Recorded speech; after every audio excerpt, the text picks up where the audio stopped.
بسم اللہ الرحمن الرحیم۔ آج کے پوڈ کاسٹ میں آج ہم متعارف کروانے جا رہے ہیں آپ کو مولانا ڈاکٹر علی طارق صاحب سے، بین الاقوامی اسلامی یونیورسٹی سے وابستہ ہیں اور الحمدللہ پچھلے 3 دنوں سے جامعۃ الرشید میں مختلف شعبہ جات سے گفتگو فرما رہے ہیں۔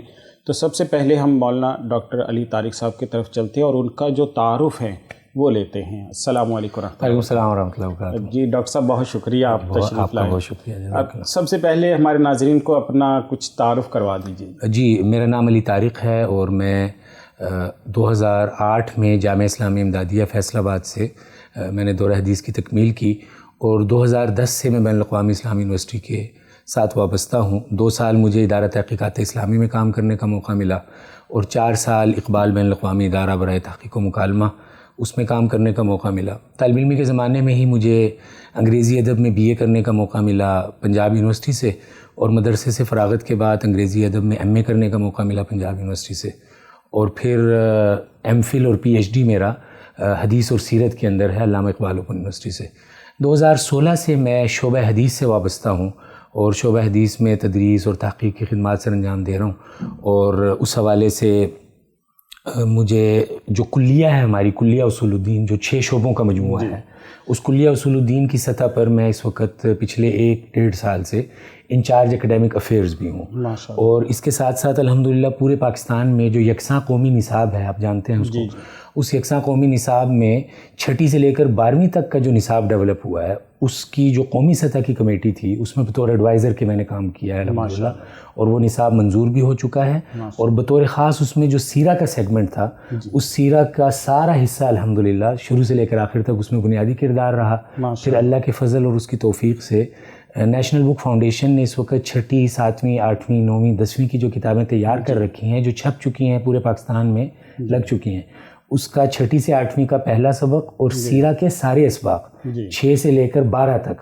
وہ الحمدللہ سارے میرے لکھے ہوئے ہیں۔ تو حدیث پڑھنا، پڑھانا، سیرت سے وابستگی، اس کا موقع ملتا رہتا ہے۔ میری نگرانی میں اب تک تقریباً 24 بچے جو ہے وہ اپنا تھیسز لکھ کے اپنی ڈگری حاصل کر چکے ہیں عربی زبان کے اندر، حدیث شریف کے اندر۔ ماشاءاللہ بہت ریچ بیک گراؤنڈ ہے آپ کا، اللہ تعالیٰ قبول فرمائے۔ اچھا، مجھے مدارس کے طلبہ کے حوالے سے سوال پوچھنا ہے کہ مدارس کے طلبہ آگے جب اعلیٰ تعلیم حاصل کرنے جاتے ہیں، بین الاقوامی اسلامی یونیورسٹی ان کی کچھ یعنی وہ سمجھے کہ پہلی ترجیح بھی ہوتی ہے بہت سے طلبہ کی، تو بین الاقوامی اسلامی یونیورسٹی جو کورسز آفر کر رہی ہے تو ان سے ہمارے مدارس کے طلبہ کیسے استفادہ کر سکتے ہیں، اور اس کے لیے اس دورانیے میں یعنی درس نظامی کے دورانیے میں وہ کس طرح سے تیاری کر سکتے ہیں، یا منیمم کرائٹیریا جو ہے وہ بھی تھوڑا ڈیفائن کر دیجیے۔ جی میرا خیال ہے بیشتر مدارس کی ڈگری اب ایکولنس کا وہ معاملہ ہے ان کا، تو ایک تو یہ آپ کے لیے بڑا اچھا ہے، چاہے وہ کوئی بھی ادارہ ہو، کوئی بھی بورڈ ہو، اور اس کے ساتھ ساتھ یہ بڑا اچھا ہوگا ہمارے مدارس کے لوگوں کے لیے کہ وہ اگر ہمت فرما کے، کوشش فرما کے کم از کم انٹرمیڈیٹ اور BS کر سکتے ہیں۔ BA تو اب obsolete ہونے جا رہا ہے، لیکن اس کی جگہ آپ جانتے ہیں کہ انڈر گریجویٹ پروگرام کے اندر ہم نے ایک وہ degree, associate degree and bachelors جو ہوتی ہے، وہ کر کے اگر آئیں اسلامک یونیورسٹی کے اندر، پھر آگے ان کے پاس بہت مواقع ہیں۔ 3 اساسی کلیات ہیں ہمارے ہاں جو قدیم ترین کلیات ہیں بین الاقوامی۔ ایک کلیہ اصول الدین ہے جس سے میں وابستہ ہوں شعبہ حدیث سے، اس کے اندر 6 شعبے ہیں، قرآن کریم کا، اس کے بعد حدیث کا، سیرت کا، تقابل ادیان کا، دعویٰ کا، عقیدہ اور فلسفہ کا، تو آپ دیکھ سکتے ہیں۔ اور اس میں ماشاءاللہ BS، MS اور PhD تینوں سطحوں پر الحمدللہ ہم کورسز آفر کرتے ہیں، تو وہ ان کی سطح دیکھتے ہوئے کہ اگر وہ ہمارے یہاں BS میں آ سکتے ہیں، MS میں آ سکتے ہیں، تو ایک تو یہ بہت شاندار ان کے پاس۔ اور ایک چیز جو میں عرض کرنا چاہوں گا وہ یہ ہے کہ ہمارے ہاں تدریس کی جو لینگویج ہے وہ انگریزی اور عربی ہے، تو ہمارے ہاں بیشتر جو شعبے ہیں ان کے اندر عربی میں پڑھایا جاتا ہے، لیکن کمپیریٹیو ریلیجن میں انگریزی میں بھی وہ پڑھ سکتے ہیں، تو گویا ایک ایسی یونیورسٹی سے ان کو وابستہ ہونے کا موقع ملے گا، اور یہ بہت نادر بات ہے پاکستان کے تناظر میں کہ پاکستان کی جامعات میں PhD میں بھی انگریزی میں کوئی، عربی میں کوئی نہیں پڑھاتا، لیکن ہم BS میں بھی عربی میں پڑھاتے ہیں، BS کے پہلے سیمسٹر سے لے کر آگے تک عربی میں چلتا ہے، تو یہ ان کے لیے۔ اور ایک چیز جو میں عرض کرنا چاہوں گا وہ انٹرنیشنلٹی ہے کہ اس وقت بین الاقوامی اسلامی یونیورسٹی کے اندر بہت سارے ممالک کے بچے وہاں پڑھ رہے ہیں، ریسرچ کر رہے ہیں، تو گویا ان کو عالم اسلام کے بہت سارے ممالک کے لوگوں سے وابستہ ہونے کا، فیکلٹی کے اندر غیر ملکی اساتذہ ہیں ان سے ملنے کا موقع ملتا ہے۔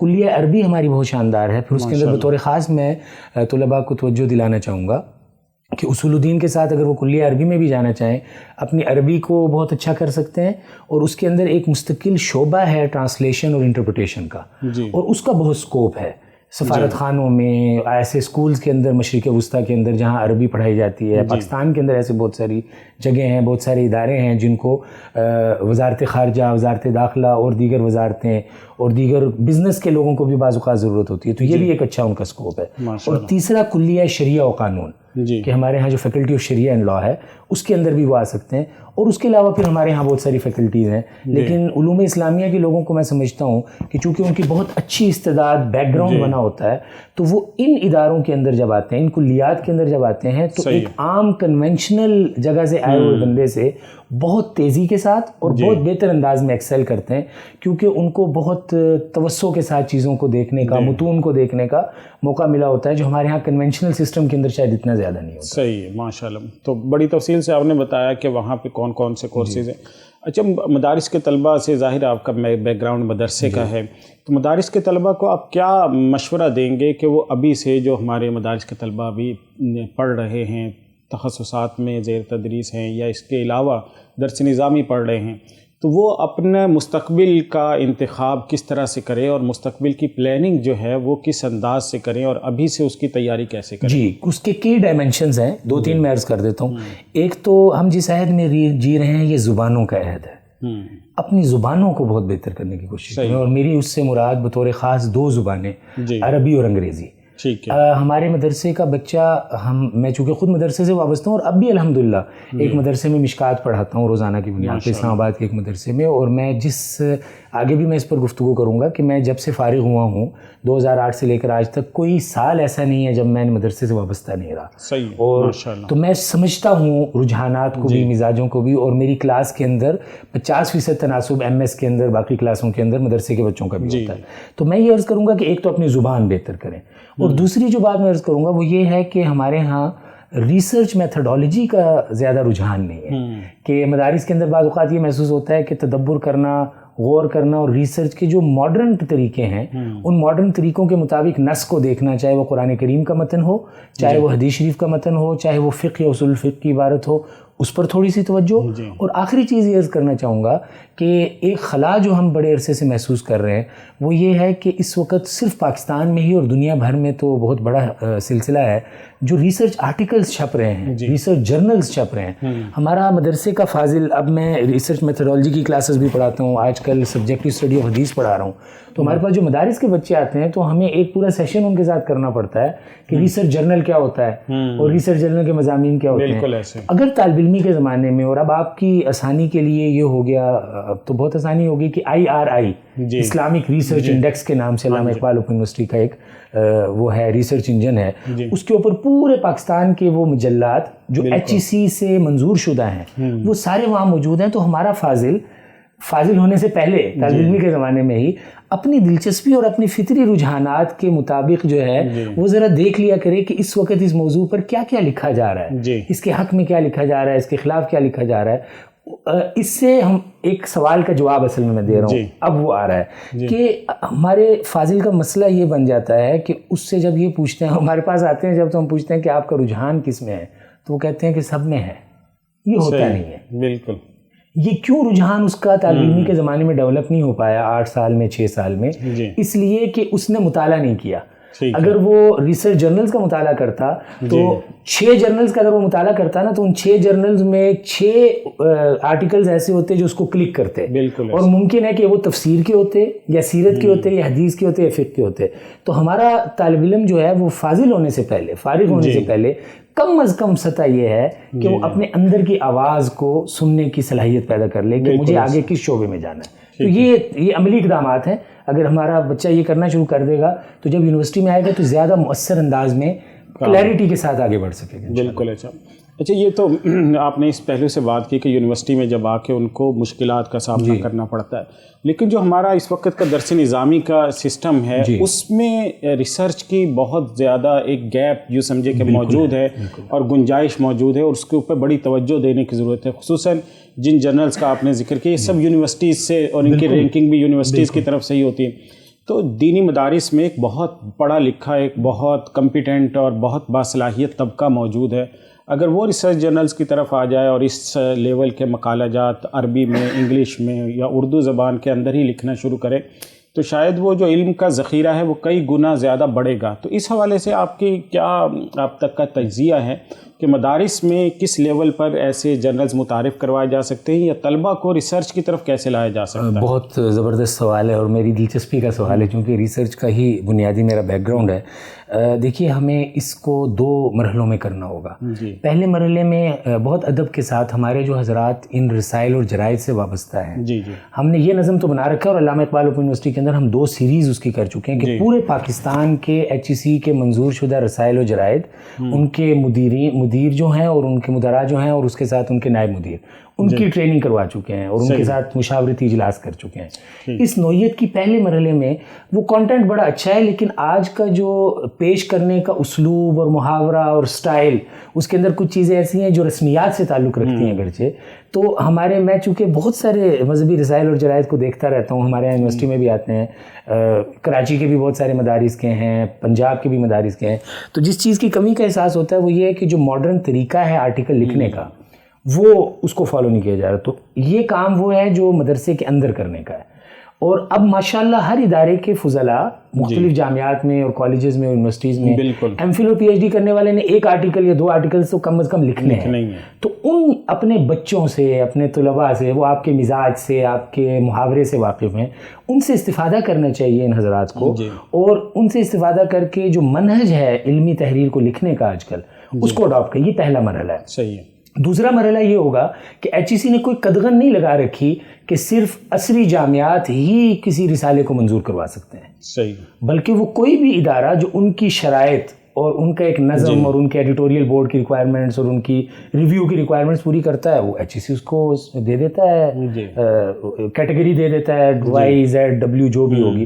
تو اس کے لیے بھی الگ سے کوشش کرنی چاہیے. لیکن پہلا مرحلہ شاید یہ ہے کہ وہ سارا علم بہت شاندار ہے، وہ سب چیزیں بہت شاندار ہیں، لیکن اس کو الصوب الجدید جو ہے نا، جو آج کا سٹائل ہے ایکسپریشن کا، اس کے اندر لانے کی مشق سیکھنے کی ضرورت ہے پہلے. صحیح. اچھا، یہاں پہ ایک آخری سوال ویسے میرے ذہن میں آیا، میں وہ کرنا چاہوں گا کہ جو ایک لنک ہے نا، یعنی یہ ریسرچ جو ہے نا یہ ڈائریکٹلی مارکیٹ سے لنک ہوتی ہے، مطلب دنیا کے ڈیولپڈ کنٹریز کے اندر. پاکستان میں یہ ختم، یعنی ریسرچ ہے تو بس وہ ریسرچ ہے، اس آگے اس کی کوئی امپلیمنٹیشن ہے ہی نہیں. تو اس کی وجہ سے 2 بڑے مسائل ہوتے ہیں. پہلا بڑا مسئلہ تو یہ آتا ہے کہ یہ جو ریسرچ ہے نا یہ صرف نظری رہ جاتی ہے، یعنی اس کی کوئی عملی تطبیق ہوتی نہیں ہے. دوسرا بڑا مسئلہ یہ رہ جاتا ہے کہ پھر جو لوگ اس ریسرچ سے وابستہ ہوتے ہیں ان کا کوئی کیریئر نہیں، فیوچر ہی نہیں ہوتا. ان کو اپنی یعنی ہاؤس ہولڈز اور گھر چلانے کے لیے ان کو پھر الگ سے کوئی پیشہ اختیار کرنا پڑتا ہے. دنیا میں جو ریسرچرز ہوتے ہیں، ڈاکٹرز ہوتے ہیں یا اس طرح کے تحقیق کرنے والے لوگ، ان کی ریسرچ باقاعدہ مارکیٹ میں جاری ہوتی ہے، مارکیٹ ڈریون ہوتی ہے، مارکیٹ اس کو سپانسر کر رہی ہوتی ہے، بڑی بڑی کمپنیاں یا جو بھی. پاکستان میں ایسا نہیں ہوا ہے. تو اس کی وجہ سے جو لوگ جاتے ہیں وہ بھی اس کو ایک بوجھ سمجھ کے کر رہے ہوتے ہیں کہ یار یہ ریکوائرمنٹ ہے، پوری کر لو اور جان چھڑا کے. تو یعنی سوائے چند ایک افراد کے اس سے کوئی فائنینشیل نیڈز پوری نہیں ہو رہی ہوتی. تو یہ گیپ کیسے پورا ہوگا، یہ بڑا مسئلہ ہے. یہ آپ کے سوال میں ہی جواب موجود ہے. اور وہ اس طرح ہے کہ یہ بنیادی مسئلہ یہ ہے کہ جس ریسرچر نے ریسرچ کی جو فیلڈ اختیار کی تھی حدیث میں، سیرت میں، اس سے اپنی فیلڈ کے انتخاب میں سب سے پہلے مرحلے پر غلطی ہوئی ہے. اور یہ جامعات کی ذمہ داری ہے. ہم مثلا شعبہ حدیث والے، شعبہ تفسیر والے، ہم اپنے بچے سے ایک بات یہ کرتے ہیں کہ آپ کے سائنوپسس کے اندر یہ بات بہت نمایاں طور پر آنی چاہیے کہ اس کے اندر جدید کیا ہوگا. صحیح. اور الواقع المعاصر جو ہے اس وقت آپ کا، جو گراؤنڈ ریالٹیز ہیں، آپ کا یہ پورا research work in ground realities کو کیسے کور کرے گا، چینج کرے گا، ٹرانسفارم کرے گا. ہو یہ رہا ہے اس وقت. اور میں آپ کو عرض کرنا چاہوں گا کہ جن لوگوں نے اس پہلو کو سمجھا اور اپنے ایم فل میں اور پی ایچ ڈی میں فوکس کر کے اس نیڈ کو اور گیپ کو آئیڈینٹیفائی کیا اور اس کے مطابق ریسرچ کی، ان کو تو کبھی یہ شکایت ہی نہیں ہوئی، بلکہ ان کو یہ شکایت رہتی ہے کہ کاش اسی گیپ کو آئیڈینٹیفائی کر کے 10-12 لوگ اور اس گیپ کے اوپر کام کریں تاکہ مجھے 10-12 لوگ اور ملیں اپنی فیلڈ کے اور میں ان کو کہیں اکوموڈیٹ کر سکوں. تو پتہ چلا کہ مارکیٹ کا ایشو نہیں ہے. صحیح. کہ مارکیٹ کے اندر مثلاً کوئی آدمی ایک ایسے ایشو پر کام کر رہا ہے جو بہت ریلیونٹ حلال مارکیٹ ہے اس وقت اور باقی چیزیں, اس میں اگر آپ نے ڈٹ کے کام کیا ہے اور گیپ کا آپ کو پتہ ہے اور اس گیپ کے اندر آپ اتھارٹی ہو جاتے ہیں کسی حد تک پی ایچ ڈی کر کے, تھوڑا سا آپ کو تجربہ ہو جاتا ہے, تو کام اتنا زیادہ ہے کہ آپ کی بساط سے باہر ہو رہا ہے. صحیح. تو مسئلہ بنیادی کہاں آ رہا ہے؟ مسئلہ آ رہا ہے کہ محقق ایک تو اس کو تحقیق کا اسلوب نہیں پتہ تھا, اور اگر اسلوب میں اس نے فائدہ حاصل کر بھی لیا تو اس نے کسی ایسے عنوان کو لے لیا جس عنوان کی کوئی مارکیٹ اپلیکیشن تھی نہیں. تو یہ مسئلہ بھی بنیادی طور پر اس محقق سے اس کا آغاز ہو رہا ہے. صحیح. اور پھر آخر میں آ کے وہ محقق جب شکایت کرتا ہے کہ مارکیٹ کے اندر میری ریپلیسمنٹ کوئی نہیں ہے, تو پھر وہی بات آتی ہے کہ آپ نے ایسا عنوان ہی کیوں لیا جس عنوان کی مارکیٹ میں. تو اس لیے ہم یہ بات کرتے ہیں کہ ریسرچ میتھڈالوجی میں ہمیں اپنے بچوں کو بار بار یہ سمجھانے کی ضرورت ہے کہ آپ نے نظری بھی آپ لیں, نظری مباحث بھی بڑی ضروری ہیں, اس سے برین اسٹارمنگ ہوتی ہے, نالج جنریٹ ہوتا ہے, لیکن ان نظری مباحث کے ساتھ ساتھ اس کا جو تطبیقی اور اپلائیڈ لیول کا جو پہلو ہے اس پر بھی آپ کی نظر رہنی چاہیے. صحیح. بہت شکریہ جی. اچھا مولانا ڈاکٹر علی طارق صاحب, آپ کی دلچسپی کا میدان علم حدیث رہا ہے. جی. علم حدیث کے حوالے سے اس وقت سوشل میڈیا کی صورتحال یہ ہے کہ وہاں بہت سی احادیث, بلکہ بڑی مستند ترین کتابیں, بخاری شریف کو لے لیں, مسلم شریف, ان کی روایات کو ذکر کیا جاتا ہے اور پھر ان کے اوپر موجودہ دور کے تناظر میں تنقید کی جاتی ہے. یہ کہا جاتا ہے کہ عقل سے بعید ہے کہ حضور صلی اللہ علیہ وسلم ایسے فیصلے کریں, یہ حدیث عقل کے پیمانے پہ پوری نہیں اترتی, اور ایسی حدیثوں کی وجہ سے ہی الحاد بھی پھیل رہا ہے. ایک حقیقت ہے کہ الحاد کے پھیلاؤ میں اس طرح کی ڈیبیٹس اور بحثیں وہ بہت بڑا کنٹریبیوٹ کر رہی ہیں. تو اس حوالے سے بتائیے گا کہ اس کو کاؤنٹر کیسے کیا جا سکتا ہے, اور علم حدیث پہ اٹھنے والی جو سوشل میڈیا پر آوازیں ہیں ان کو ہم کیسے روک سکتے ہیں؟ اس کے بھی دو ڈائمینشن میں چاہوں گا. ایک تو ہمارے لوگوں کو بہت اطمینان رکھنا چاہیے کہ یہ جو اعتراضات آ رہے ہیں, ہم چونکہ اسپیشلائزیشن کے لوگ ہیں اور ہر وقت اس میں لگے رہتے ہیں, تو اصل مسئلہ یہ ہے کہ ہمارا عام نوجوان یا ہمارا بالکل ابتدائی خام ذہن جو ہے وہ یہ سمجھتا ہے کہ یہ پہلی دفعہ اعتراض آیا اور اتنے زوردار طریقے سے آیا ہے, پتہ نہیں اس کا کوئی جواب بھی دے پائے گئے. جی. ایک تو یہ غلط فہمی ہمیں ظاہر کرنے کی. صحیح. اس کے تانے بانے کسی حد تک استشراق سے بھی ملتے ہیں, اور آپ جانتے ہیں کہ استشراق صدیوں کی ایک روایت ہے.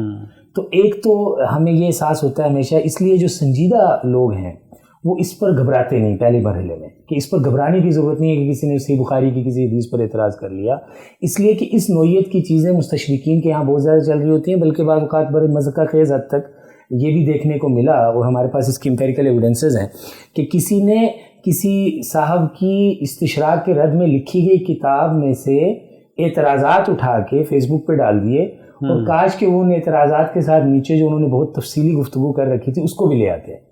تو ایک تو مسئلہ میری اویئرنیس کی کمی کا ہے کہ ہم بعض اوقات یہ سمجھتے ہیں کہ وہ اس سے دین کی بنیادیں ہل گئی. یہ اللہ کا دین ہے, والذی ارسل رسولہ بالہدی ودین الحق لیظہرہ علی الدین کلہ, اور یہ آخر تک رہے گا.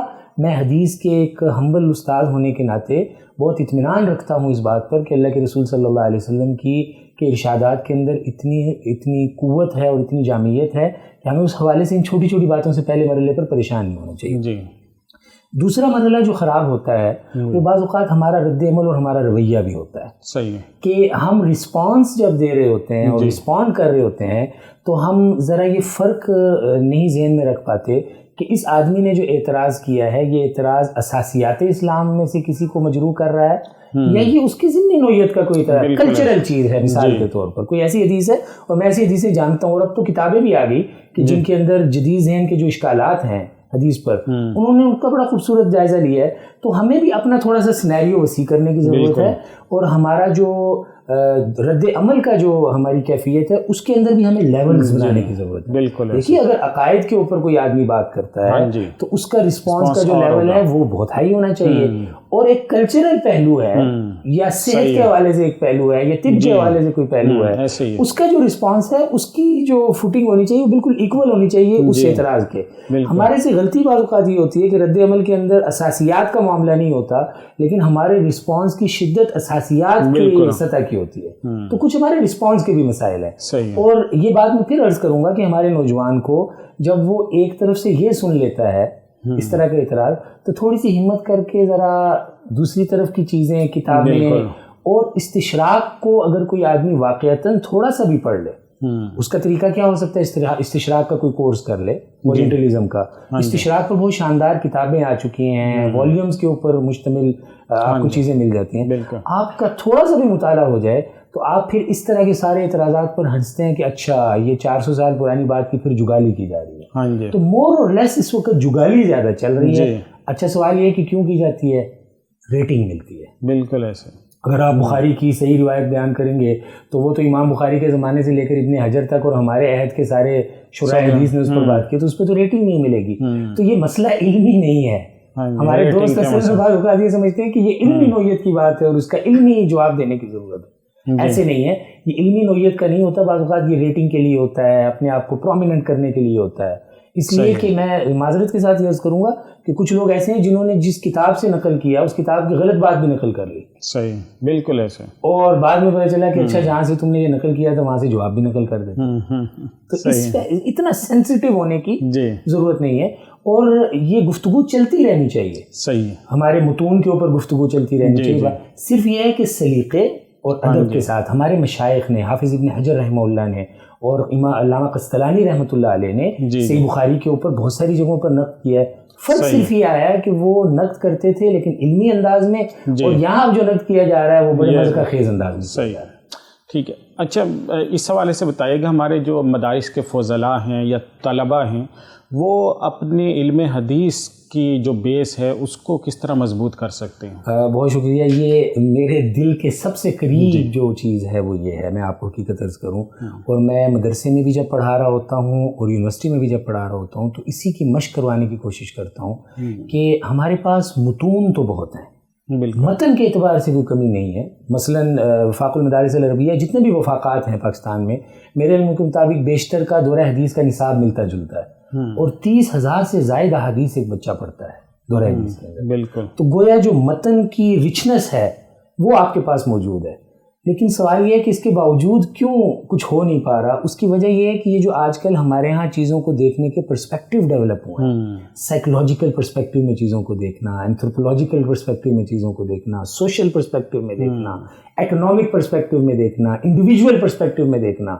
اس کی اگر ہمارا فاضل تھوڑی سی مشق کرنا شروع کر دے، اور دوبارہ عرض کروں گا کہ جو تحقیقی رسائل اور جرائد ہیں بالکل یہ مزاج پیدا کرتے ہیں کہ ایک حدیث کو ایک صاحب لیتے ہیں ریسرچ اسکالر، اور اس کے اوپر سائیکولوجیکل ڈائمینشن سے دیکھتے ہیں، معاشرتی، تطبیقی، آئلی، نفسیاتی، تہذیبی، اقتصادی، ان پہلوؤں سے دیکھتے ہیں.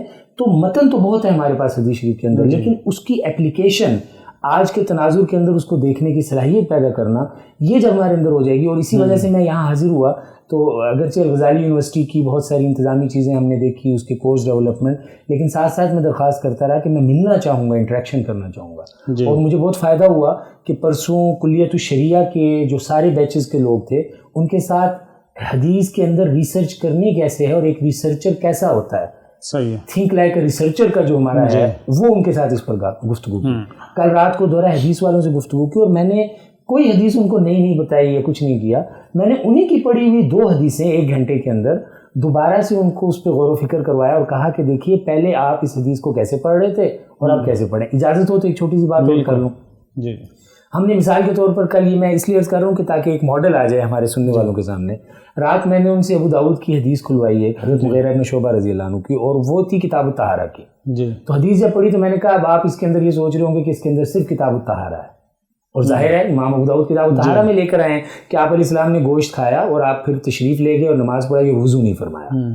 لیکن پھر میں نے اس کو نفسیاتی تناظر میں حضرت مغیرہ بن شعبہ رضی اللہ عنہ کی اہمیت، ان کا سیاسی شعور، ان کا ادراک اور ان کی پالیسی میکنگ اور اسٹریٹجک پلاننگ، اس کے تناظر میں جب بیان کرنا شروع کیا تو اس میں طہارہ کی کوئی بات ہم نے ڈسکس ہی نہیں کی، بلکہ وہ رسول اللہ صلی اللہ علیہ وسلم کا ایک تعامل ایک صحابی کے ساتھ، اس کے پورے پس منظر کو دیکھتے ہوئے اور مستقبل میں کیا ہم پلاننگ کر سکتے ہیں اس کو دیکھتے ہوئے وہ پورا کھانا چل رہا ہے، اور اس کے اندر گوشت کاٹ کے دیا جا رہا ہے، دمبا بنوایا جا رہا ہے، اور اس کو جو ہے نا پورے کو تیار کر کے آپ نے لمبی بات ہو رہی ہے. حضرت بلال آئے ہیں، حضرت بلال نماز کے لیے بلا رہے ہیں، آپ ناراض ہو رہے ہیں. میں نے کہا ویسے تو ناراض نہیں ہوتے، رضی اللہ کو بلا کے کہتے ہیں ارحنا بھی آیا بلال، آج ناراض ہو رہے ہیں. تو یہ کیا ہے؟ یہ آپ نے اصل میں اس باب سے اوپر دیکھنے کی کوشش کی. درخواست یہ ہے ہمارے دوستوں سے جو حدیث میں کام کر رہے ہیں کہ ابواب آپ کو محدود نہ کر دے. بالکل وہ باب اس کے اندر جو ساری چیزیں اس کو بھی دیکھیے، لیکن راوی کو دیکھیے، اس کا نام دیکھیے، اس میں آنے والا حدیث میں کوئی جانور آ رہا ہے وہ دیکھیے، آپ کوئی بات فرما رہے ہیں تو وہ دیکھیے. جب آپ اس طرح اپنے افق کو وسیع کرتے ہیں، اس کو social, political, economic, back ground, religious, psychological dimension سے لنگوسٹک کا ڈائمینشن، زبان کا استعمال ہو رہی ہے، الفاظ کا استعمال ہو رہے ہیں، تو فہم میں اس طرح اضافہ ہوتا ہے اور یہ رفتہ رفتہ ہوتا چلا جاتا ہے. بالکل، ماشاء اللہ. اچھا، یہ تو علم حدیث کے حوالے سے. علم اصول حدیث جو ہے ہمارے ہاں ویسے بھی بہت تھوڑا پڑھایا جاتا ہے، اور آج کل سوالات زیادہ اسی نوعیت کے ہی آتے ہیں. تو علم اصول حدیث کے اوپر اس میں رسوخ پیدا کرنا، پھر صحیح اور ضعیف حدیث کے اندر ڈفرینشیٹ کرنا، فرق کر لینا، اس صلاحیت کو کیسے ہمارے طلبہ پیدا کر سکتے ہیں؟ بہت بہت شکریہ. ہمارے ہاں حدیث میں جو ایم فل ہوتا ہے، میں نے جیسے عرض کیا 24 بچوں نے اپنی میری نگرانی میں کام کیا. ہم اس صلاحیت کو 2 طرح سے پیدا کرتے ہیں. ایک تو ہم دراسہ حدیثیہ کرواتے ہیں. دراسہ حدیثیہ کا مطلب یہ ہوتا ہے کہ ایک اسٹوڈنٹ ایک عنوان کے اوپر 80-100 کے قریب حدیثیں لے لیتا ہے، اور پھر ہم اس کی بڑی ریگرس مشق کرواتے ہیں کہ وہ حدیث کا پورا متن اس کو بھی دیکھتا ہے، اور جو سند ہے اس سند میں سے ایک ایک راوی کا دراسہ کرتا ہے. ایک ایک راوی کے دراسہ کرنے کا مطلب یہ ہے کہ اس راوی کے بارے میں کرونالوجیکل آرڈر میں امام بخاری رحمہ اللہ کے تاریخ الکبیر سے مثلا شروع کر کے وہ حافظ ابن حجر صاحب کی تہذیب اور تقریب و تہذیب تک آتا ہے، میزان الاعتدال بھی درمیان میں آتی ہے، اور ابو حاتم رازی صاحب اور یہ سارے حضرات اس میں آتے ہیں. تو اس سے ایک تو حدیث کے اندر عملاً کام کرنے کی صلاحیت پیدا ہوتی ہے. ہمارے مدارس کی لائبریریز بہت شاندار ہیں ماشاءاللہ. تو اگر ہمارے بچے کو تھوڑا سا تعارف کروا دیا جائے طبقات کی کتب کا، تراجم کی کتب کا، اور اسی طرح جو ہے علل کی کتب کا، ضعفاء کی، متروکین کی، ثقات کی، اور پھر اس کو ایک حدیث دے دیجیے. دیکھیے متون آپ کے پاس رکھے ہوئے ہیں، ساری حدیث کی کتب آپ کے پاس ہیں. ابو داؤد کی ایک حدیث دی جائے اور اسے کہا جائے کہ اس حدیث کو ذرا جا کر ہمیں لکھ کر لا کر بتاؤ کہ اس راوی کے بارے میں شروع سے لے کر آخر تک کیا کیا رائے آ رہی ہے، اور اگلی بات اس ساری رائے کو سامنے رکھ کے تمہاری رائے کیا بن رہی ہے، وہ اپنی رائے لکھو، جسے ہم ابراز الشخصیت الباحث کہتے ہیں کہ آپ کی اپنی پرسنالٹی بھی ذرا تھوڑی سی پرومیننٹ ہونی چاہیے. جب آپ یہ ساری کر لیں اس کے بعد اس پوری سند پہ آپ کے ذہن میں کیا حکم بنتا ہے. یہ عملی مشق ہو رہی ہے. صحیح حدیث کو، ضعیف حدیث کو، حسن کو، موقوف کو، مقطوع کو، وہ چیزیں جو خیر الاصول میں آپ نے پڑھی اور بس خیر الاصول کا حصہ رہی وہ، یا تیسیر مسلم، اب آپ اس کی اپلیکیشن کر رہے ہیں اور عملاً آپ کو پتہ چل رہا ہے کہ اچھا ہاں یہ سارے راوی چونکہ ثقہ ہے لہٰذا حکم کیا ہوگا، الحدیث صحیح. اس کے اندر ایک راوی کے بارے میں تھوڑا سا کلام کیا گیا لیکن کلام اتنا شدید نہیں ہے لہٰذا حسن درجے کی حدیث ہے. تو یہ عملاً آپ وہ جو اصول حدیث آپ نے تھیوریٹیکل فریم ورک کے اندر پڑھے ہوئے ہیں وہ اچھا یہ جب آپ کر لیتے ہیں تو الحکم الاسناد آ گیا. اب اگلا کام جو اس سے کرواتے ہیں ہم، اور یہ ہم ایم فل میں کرواتے ہیں، کہ اسے کہتے ہیں کہ یہ جو حدیث تم نے پڑھی اس کا اجمالی معنی لکھو. صحیح ہے. گویا اب ہم اس سے یہ چاہتے ہیں کہ خود سے بتاؤ کہ تمہیں اس حدیث سے کیا سمجھ میں آیا. اور آخری کام ایک ایک حدیث پر یہ کرواتے ہیں کہ ہم کہتے ہیں کہ جو تم نے عنوان منتخب کیا تھا یہ حدیث بھی اس عنوان سے تعلق رکھتی ہے، تو اب 2 3 4 فوائد اس حدیث میں سے مستنبط کرو. اور پہلا فائدہ جو لکھو وہ بالکل تمہارے عنوان سے متعلق ہو، کہ اس حدیث سے ہمیں پتہ چلتا ہے کہ یہ جو میں نے عنوان اختیار کیا تھا یہ حدیث یا اس کی تائید کر رہی ہے یا اس کے اندر جو چیزیں منع کی گئی ہیں اس کے بارے میں بات کر رہی ہے. اور پھر آخری کام یہ کرواتے ہیں کہ یہ حدیث جو عہد رسالت کی ہے، آپ علیہ السلام کے ٹائم اینڈ سپیس کی ہے، آج کے واقع المعاصر میں اس سے نوازل کے اندر اور باقی معاملات کے اندر کیسے کر سکتا ہوں. تو علوم الحدیث کا جو آپ نے فرمایا نا، میری رائے میں ہم بہت پڑھ چکے علوم الحدیث اور ہم اصول ضوابط پڑھ چکے، ہمیں اب ان اصول اور ضوابط کی عملی تطبیق کروانے کی ضرورت ہے. اور وہ اس طرح کی دراسات حدیثیہ سے ہم میں آخری بات عرض کروں گا اس حوالے سے کہ اس میں صحابی کا نام بھی آتا ہے. ظاہر ہر راوی کے اندر جو حدیث متصل ہوگی صحابی بھی ہوں گے. تو صحابی رضی اللہ عنہ پر میں اپنے بچوں کو لازمی طور پر یہ کہتا ہوں کہ 4 کتابیں، ان 4 میں سے 2 لازمی ہیں، ایک تو 100% لازمی اور 3 میں سے ایک کرو گے. معجم الصحابہ، استیعاب، اسد الغابہ، ان تینوں میں سے کسی ایک کتاب سے ان صحابی کے حالات دیکھو. اور اس کے ساتھ آخر میں حافظ ابن حجر رحمہ اللہ کے الاصابہ فی تمییز الصحابہ دیکھو. ان کو دیکھ کر اب بچے کے اندر صلاحیت کیا پیدا ہوتی ہے کہ وہ ان ساری کتب میں جیسا صحابی کے حالات دیتا ہے تو وہ اپنے الفاظ میں اس کا پورا خلاصہ لکھے گا, تو کریٹیکل تھنکنگ کا مزاج اس کا پیدا ہوگا کہ ان ساری معلومات کو ضمنی ترتیب سے اور ساری اہم چیزوں سے میں نے کیسے لے کر آنا ہے. تو اس وقت تطبیق کی ضرورت ہے اصول الحدیث کے حوالے سے. صحیح ہے. بہت سارے سوالات آپ کی اس حوالے سے میرے ذہن میں, لیکن وقت کم ہے. ایک آخری سوال پوچھنا چاہوں گا کہ ہمارے جو طلبہ ہیں ان کے پاس جمعرات جمعے کا دن ہوتا ہے فارغ, تو ان میں وہ کچھ خارجی کتابیں ضرور مطالعہ کر سکتے ہیں, تو کچھ ایسی کتابیں جو طلبہ کے لیول پر ہوں اور وہ اس کو پڑھ سکیں, سمجھ سکیں, کچھ ایسی کامن سی کتابیں چند ایک جو سجیسٹ آپ کرنا چاہیں علم حدیث کے حوالے سے, علم اصول حدیث کے حوالے سے, جو انہیں خارجی طور پہ اپنے طور پہ مطالعہ کر لینی چاہیے. میں یہ سمجھتا ہوں کہ جو میں نے عرض کیا نا کہ خامسہ کا جو طالب علم ہے, میری رائے میں خامسہ یا سادسہ کے طالب علم کو اندازہ ہو جانا چاہیے کہ اب اس کا دل کس فن میں زیادہ, بالکل ایسے یہ ہو جانا چاہیے. اور اس کا ایک ہی طریقہ ہے, میں نے عرض کیا, یا تو اساتذہ کی صحبت میں بیٹھے, اسے کام میں لگائیں گے, اسے کسی کام میں لگائیں گے اس کی دلچسپی دیکھ کر, یا وہ رسائل اور جرائد کا مطالعہ کرے اور وہ مقالات جو اس کے دل کو لگتے ہیں وہ اب اس کے اندر کی آواز ہے. جب اس کو اپنے اندر کی آواز کا پتہ چل جائے تو اب اس فن کی اساسی کتابیں, مثلا ہمیں ایک بچے کے بارے میں پتہ چل گیا کہ اس کو قرآن کریم کے ساتھ رغبت زیادہ ہونے لگ پڑی ہے, تو اب وہ محاضرات قرآن سے آغاز کرے, ڈاکٹر محمود احمد غازی صاحب, اور پھر قرآن کریم کے اوپر جو مختلف خاص نمبر آئے ہوئے ہیں, رسائل و جرائد آئے ہوئے ہیں, قرآن کریم کی تفسیری خدمات پر بہت اچھا کام ہوا ہے, تفسیری رجحانات 19ویں صدی کے کیا تھے, 20ویں صدی کے کیا تھے, اس پر مستقل کتابیں. تو گویا اپنی اندر کی آواز کو آئیڈینٹیفائی کیا اور پھر اس فیلڈ کے اندر اس سے ریلیونٹ.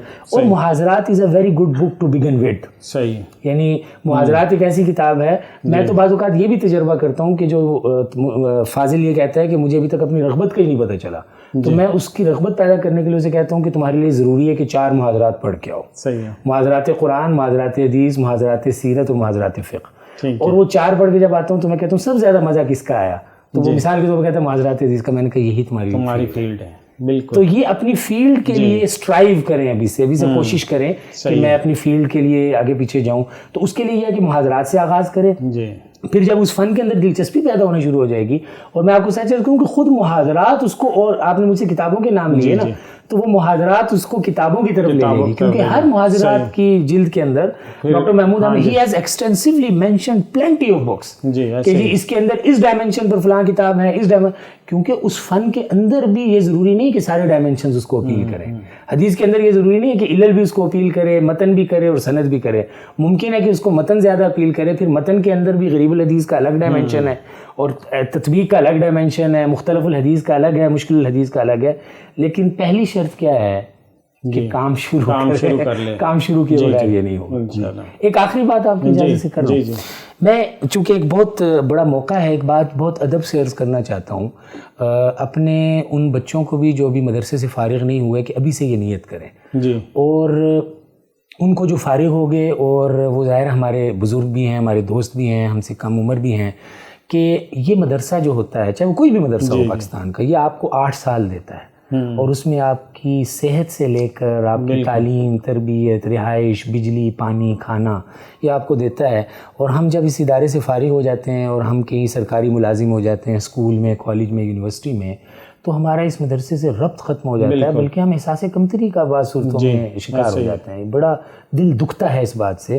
میری رائے میں اگر مدارس کے اندر پڑھے ہوئے بچے جو یونیورسٹیز, کالج اور اسکولز کے اندر چلے گئے ہیں اور ایم فل اور پی ایچ ڈی کر کے ریسرچ میتھڈالوجی سیکھ لیں, یہ جتنے سوالات آپ نے کیے, صرف ایک بات کا اہتمام کر لیں کہ ہفتے میں 1 دن یا 2 دن, ہفتہ اتوار یا کوئی بھی ترتیب بنا لیں, صبح بنا لیں, دوپہر بنا لیں, شام بنا لیں, اپنے علاقے کے کسی مدرسے کو دینا شروع کر دیں. تو یہ ساری چیزیں جو ہم نے ڈسکس کی نا, ریسرچ میتھڈالوجی, یہ خود بخود اس مدرسے کے مزاج میں, جب ان کا ارتباط ہوگا اساتذہ سے, تو وہ اساتذہ کو ان کتب, ان رسائل, جرائد کے بارے میں بتائیں گے, جس کلاس کو پڑھائیں گے ان کی گرومنگ کرنا شروع کریں گے, سال میں 1-2 دفعہ پورے مدرسے کے بچوں کے ساتھ بیٹھ کر کسی موضوع پر بات کر لیں گے. یہ ہماری ذمہ داری ہے, اس مدرسے نے ہمیں پالا ہے, پوسا ہے, آئیڈینٹی دی ہے ہمیں, اکانومی ہماری اس پر چل رہی ہے, تو یہ ہماری طرف سے کم از کم ہے, یہ ہم حق ادا نہیں کر سکتے. لیکن میں اپنے دوستوں کہتا ہوں کہ یار کم از کم 8 سال تو کسی مدرسے سے وابستہ رہو نا, تاکہ تم اور اتنا نہ رہو جتنا پہلے تھے, تم تو فل ٹائم وہاں رہتے تھے, اور ہم جانتے ہیں اخراجات کی کیا کیفیت ہے یونیورسٹی کے اندر پڑھنے پڑھانے والے. تو یہ ضرور درخواست کروں گا فضلاء سے اور طلباء سے بھی کہ ابھی سے نیت کریں کہ انشاءاللہ اللہ تعالیٰ نے مجھے معاشی استحکام جب دیا تو اس معاشی استحکام کے تحت میں مدرسے سے ضرور وابستہ رہوں گا، اور یہ جو میں نے ایکسپوجر حاصل کیا دنیا بھر میں جانے کا، اس کو میں مدرسے کے اندر انکلکیٹ کروں گا۔ گھر کی چیز گھر کے اندر ہی واپس آنی چاہیے، ہو یہ رہا ہے کہ گھر کی چیز گھر سے نکلتی ہے واپس نہیں آتی۔ ٹھیک ہے جی، بہت شکریہ جی، آپ نے موقع عنایت فرمایا، تھینک یو۔ جی ناظرین، آپ نے ملاحظہ فرمایا مولانا ڈاکٹر علی طارق صاحب کی علمی گفتگو، امید ہے آپ کو پسند آئی ہوگی۔ کوئی بھی سوال آپ کے ذہن میں آتا ہے کمنٹس بار میں ضرور تحریر کیجیے گا۔ السلام علیکم ورحمۃ اللہ وبرکاتہ۔